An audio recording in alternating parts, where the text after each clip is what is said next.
Hi, this is Donna from Olivia and Marie Create. I'm so excited to be live with you here tonight or today, this morning, if you're in the States. Um, this is the very first time I'm doing this. This may be going horribly wrong. I hope you all can see me. But welcome. If you have followed me or subscribed to me and you saw my video, where I did the potholder tutorial. Thank you, by the way, for all of you who subscribed and have watched that video. You might notice that I'm in a very different sewing room. A lot of things have changed in my life in the last 3 years since I made that video, and I'll be sharing some of that stuff with you. But I'm in a totally new sewing room now, in the West Midlands, just north of Birmingham, in a tiny, tiny little village. So, and if you're joining me from Instagram or watching this video on replay from Instagram followers, welcome too. I mentioned today in an Instagram post about a project that I've been working on, and it's something that I wanted to share with you guys. So I put down my marker in my Instagram post and I said, come join me live at 8:30 tonight. I am going to do this live. So I didn't really publicize it too much, so you may not be able to join me live, but I hope everyone will eventually get a chance to watch this video and see some of the great stuff I have for you. So I wanted to talk to you tonight about a technique that I've been wanting to share with you, and also something that brought up for me. So in the last probably 10 years, I've been doing a lot of work on that little nasty inner critic that's inside my head, and changing my mindset, making my life better, not just by changing the things in my life, but by changing my mindset. And so creating, quilting, sewing, making, baking, that has been a huge part of my life.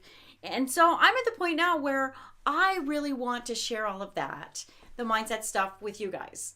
So I'm starting a new podcast on YouTube, and it's going to be called Life Lessons for Modern Quilting, because so much of what I've learned about myself and about changing my mindset to make my life better has been informed and brought about by creating and making.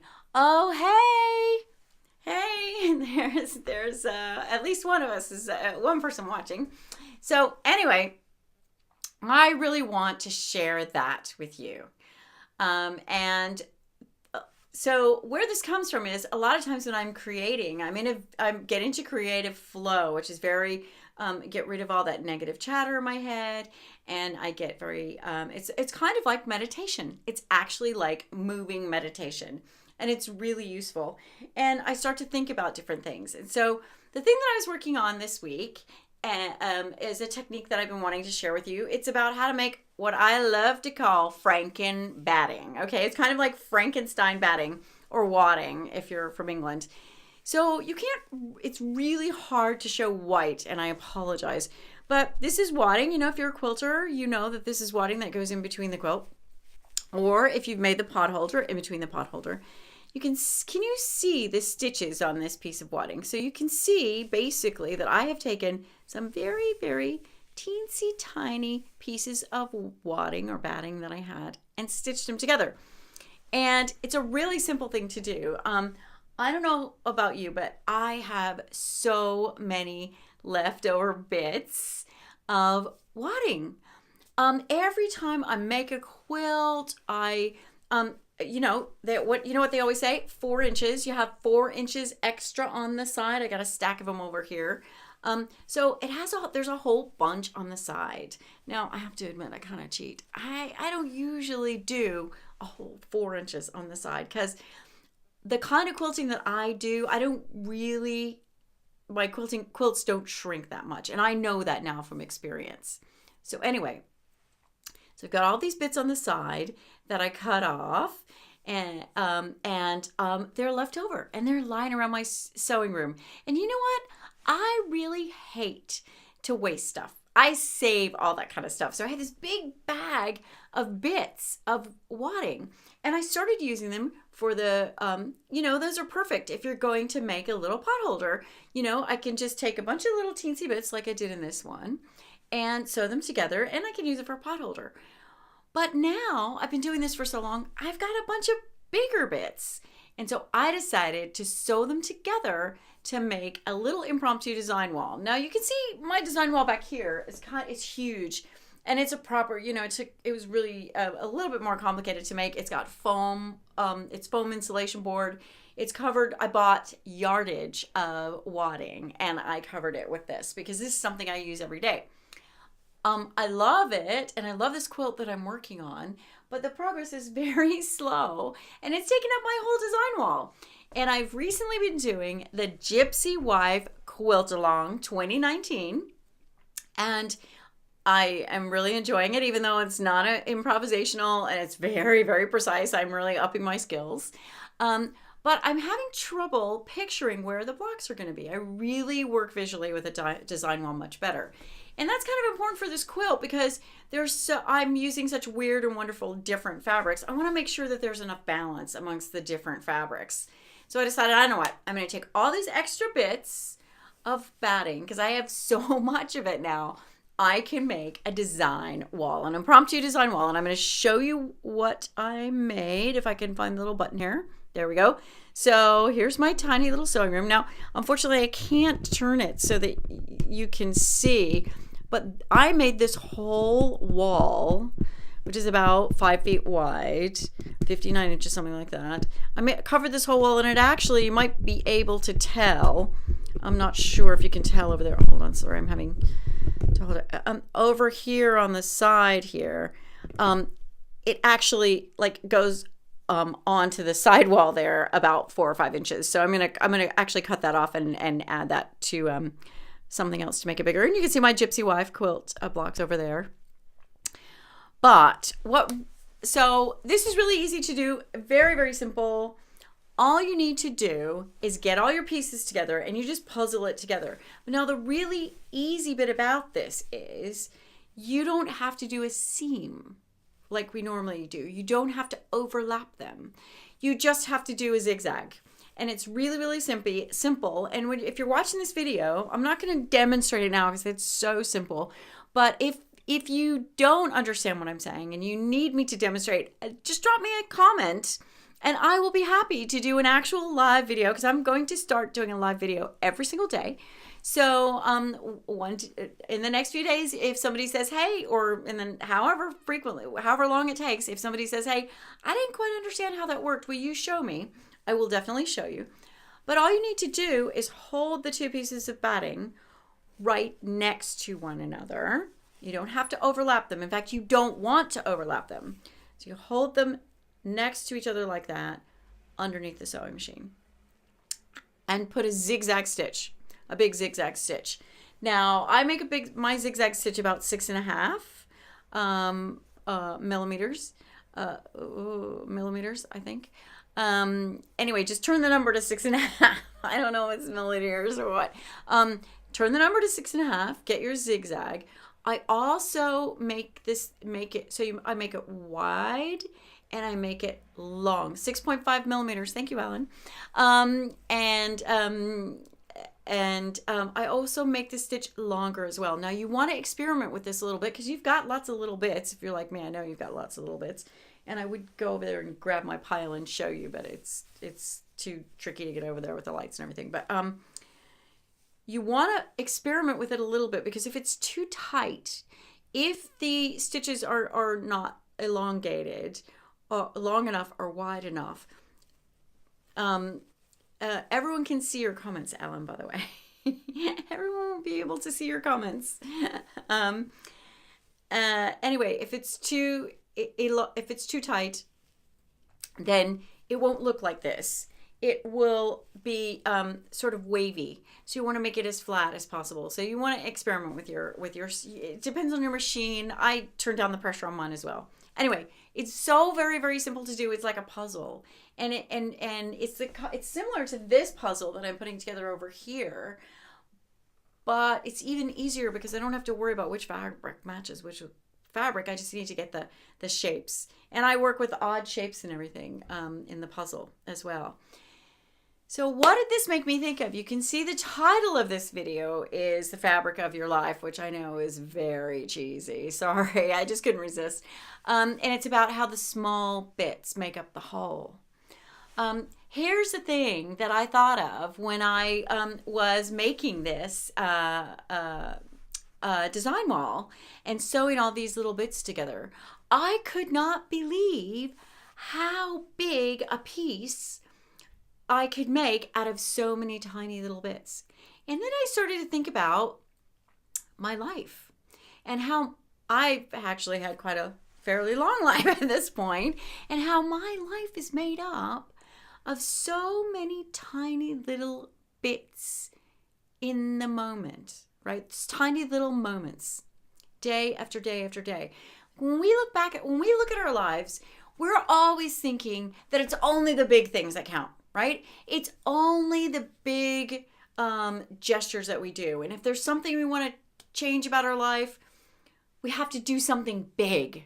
It has to be something really huge, right? It has to be. We don't just go, you know what? I think I picked up a few extra pounds, which I'd like to lose. So, I might just cut out one tiny thing. I might change one tiny thing. Or, you know what? I'm just going to keep walking. I'm just going to keep eating the way I normally do because that's the way I do it.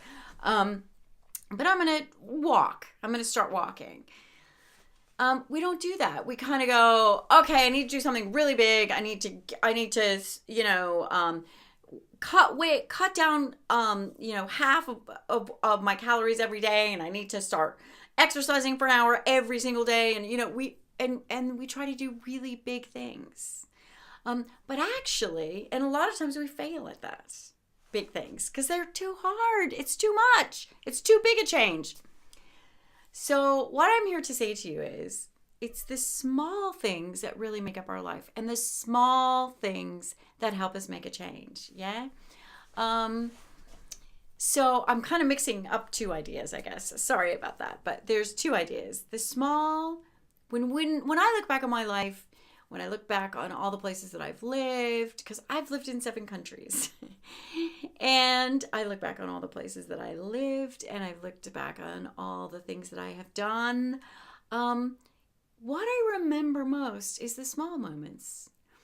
And when I've been in a bad situation, which has happened a lot in the last few years, so I'm going to tell you a little story. A few years ago, about a year or so ago, actually, I wasn't really very happy with my life. I just felt I had a lot of things that had happened to me. My relationship of 7 years had broken up. I became an empty nester because my youngest went off to university. I was rattling around in this big old house by myself, and I just wasn't really happy with my life. And I thought, well, I can't move out of this house right now. I can't do anything about the fact that I live alone or am not in a relationship. So what can I do now to make my life better? So what I did was an exercise that I'm going to give to you and share with you to do. And I'm going to challenge you and say, why don't you go and try this if you're not happy with your life, any part of your life. I did an exercise where I did a little bit of meditation. I meditate, but I also do my moving meditation with sewing. So however you do it, centering, you can get into a centering exercise. I'm creating a great centering exercise for you that's going to be on my website this week, but it's not there yet. If you go and look, you'll get a broken link, my brain facial. But if you're watching this after in the replay, you might be able to find it. So anyway, I do some sort of centering. I did some sort of a centering exercise. I did some meditation.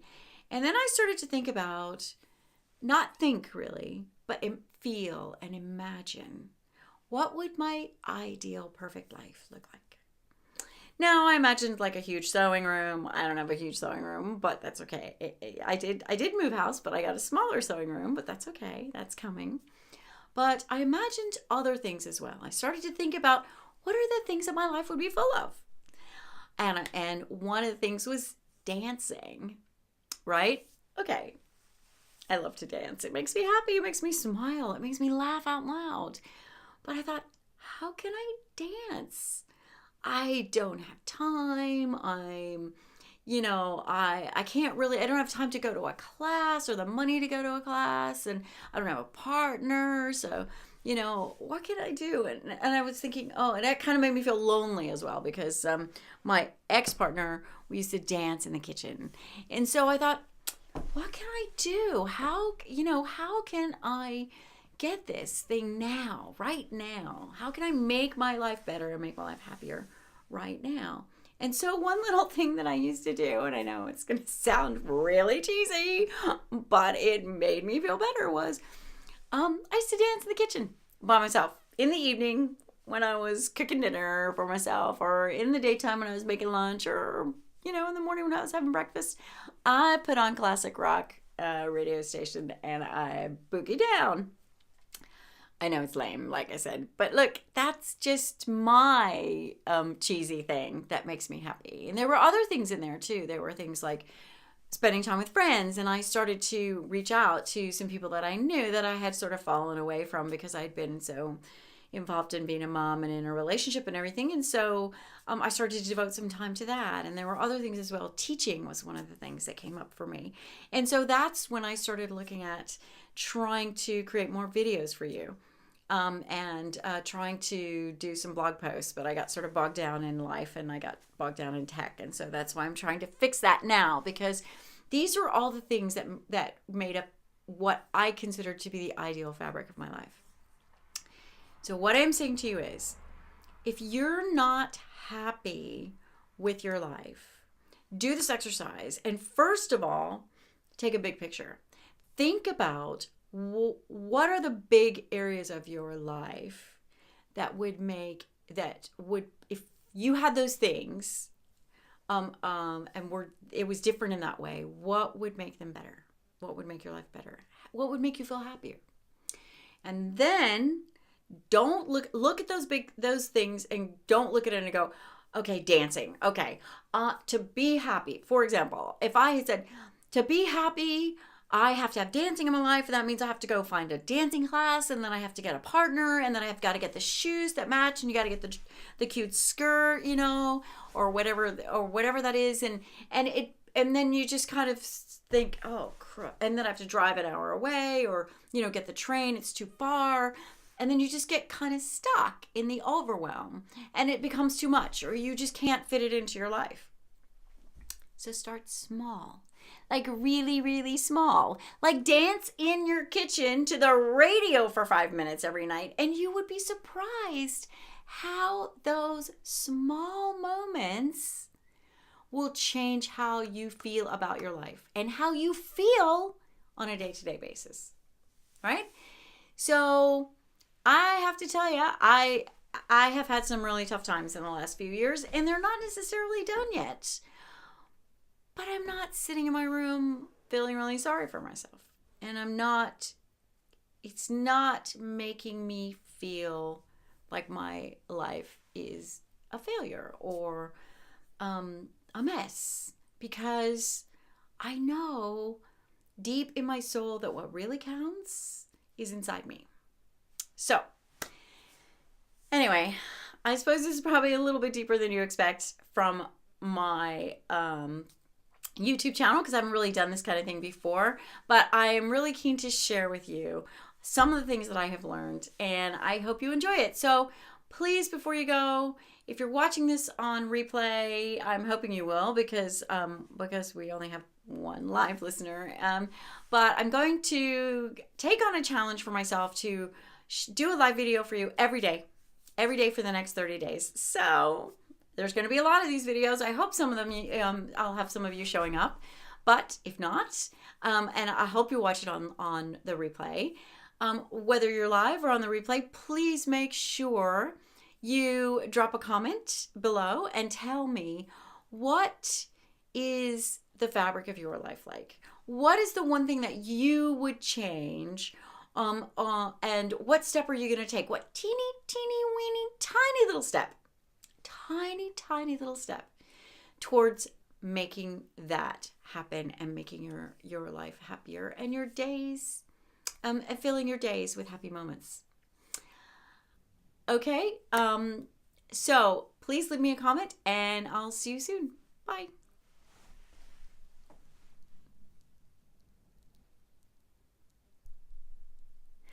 I will show you a bit of this centering exercise. Yes, I can show you a bit of the centering exercise. I was looking for the off button, but I'm going to show you a bit of the centering exercise because you asked. So what I would say to you for centering, this is what I do whenever I'm sewing, whenever I'm in a stressful situation, whenever I'm, before I start sewing, or if I'm in the midst of sewing and something goes horribly wrong, or if I'm in the midst of baking and something goes horribly wrong, whatever creative thing that I'm doing. So what I would say to you is you can, if you're in a room alone, you can close your eyes, but if you're not, if you're like in a board meeting, like I used to do this in when I used to work in a bank and I'd sit in the board meetings, I kind of glaze my eyes over and do this. So I would say the first step is to start taking 3 very deep breaths in through your nose and out through your nose. If you've closed your eyes, you can close your eye. If you're alone and you're able to, close your eyes and take a big deep breath in through your nose and hold it for a second or two and then let it out for a few seconds. And as you're doing this, release everything that you don't need right now. Everything that's not important right this minute. Okay? So 3 deep breaths in through your nose and out through your nose. And in through your nose and out through your nose.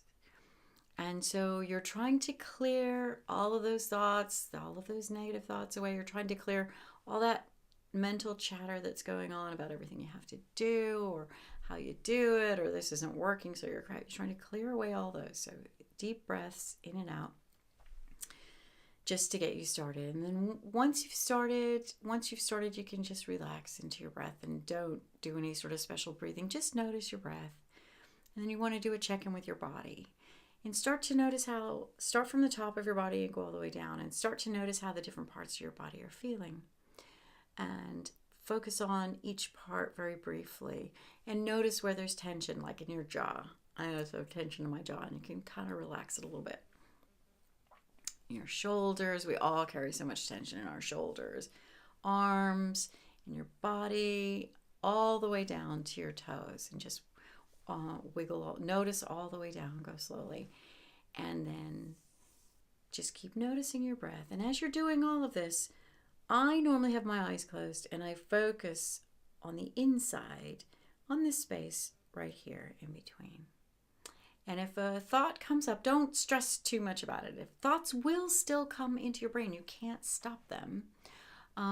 So just let them go and focus back on the part of your body, the inside here, and the part of your body that you're checking on as you go through. And you can do that. I mean, the 3 clearing breaths is something you can do, like if you're stressed out and, oh my God, you're about to shout at your boss or your partner or whatever.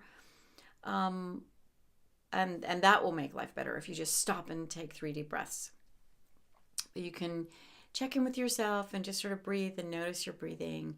And that will bring you into the moment instead of worrying about what's happened in the past, worrying about what you've got to do in the future. Will bring you right down into your body and into your moment, into the moment that you're in, and will help you step away from that inner critic, that mind chatter, and step forward into your intuition, your inner wisdom, and your soul. So if you'd like to hear more about all this, like I said, I'm putting a recording of this on my website under the Brain Facial. I know it sounds weird, but you'll just have to check out the Brain Facial page. You're welcome, Alan. And you can check it out there. Not today or tomorrow, probably, because it's going to take me a day or so to get it up. But it will definitely be there. You can always subscribe to my website.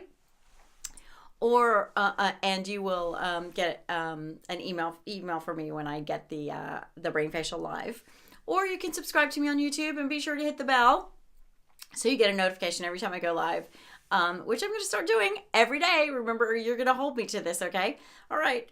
Bye for now. Sorry. Bye for now.